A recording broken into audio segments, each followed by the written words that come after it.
Ну и в течение всего дня голосования на национальном телеканале «Ингушетия» в прямом эфире будет идти речь о самом важном событии в политической жизни страны. Наши съемочные группы работают в избирательных участках по всей республике. Корреспонденты будут в режиме реального времени рассказывать о ходе голосования. Из столицы с новостями Рина Цичоева.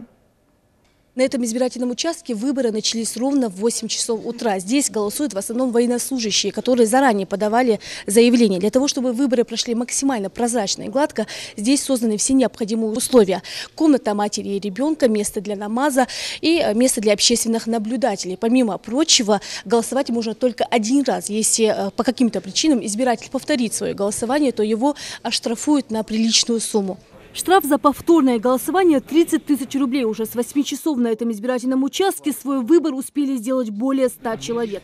Голосование, безусловно, проходит тайно. За избирательную ширму заходит только один избиратель. Советовать, за кого голосовать, не имеет права никто, а голосуют здесь в основном военнослужащие и контрактники. С обеда будут приходить уже гражданские избиратели. На бюллетене 8 кандидатов. Выбирать можно только одного из них. За порядком здесь следят сотрудники полиции, а за ходом выборов наблюдают общественники. У нас ожидается около 1000 избирателей. В Центре культурного развития избирательный участок номер 18.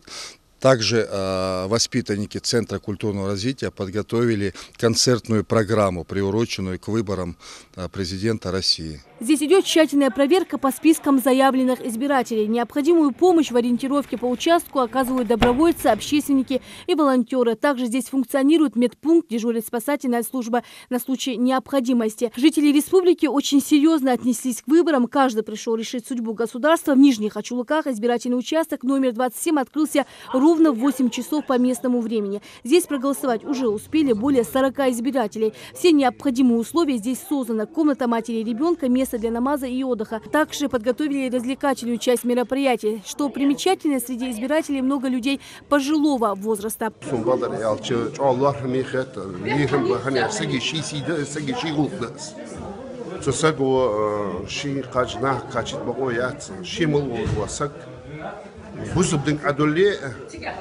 وعادل زكونا عدولي قاش مور بقاش تسبير قاش سقي شيء قلت شيء ازجل ده شيء ابيازنا ستيتسون سنداشكي سون شيء ملبرنا حبك قاش تسبع اخت شين بقى اخت تسقى قاش تسبع اخت انا تسبيز لقي ايليا ويمك ويغلط ويبچалкин ايليا وديك ياخد دوش اورا قاش تسبع اخت.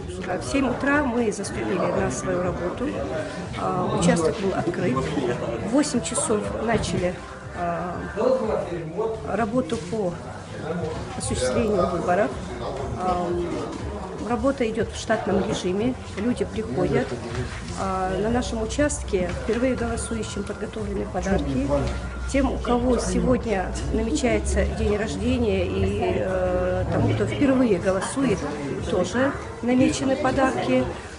Я думаю, жители села проявят активное участие в выборах, так как это наше будущее.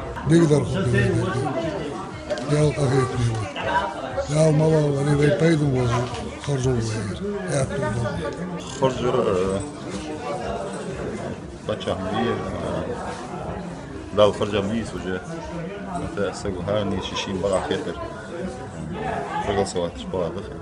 Погода в республике по-настоящему солнечная. Никто и ничего сегодня не должно помешать нам сделать свой выбор. Это наша страна и наше будущее. И каким оно будет, решать только нам с вами, дорогие избиратели. Поэтому не оставайтесь в стороне и воспользуйтесь своим правом. Давайте решим будущее нашей страны вместе.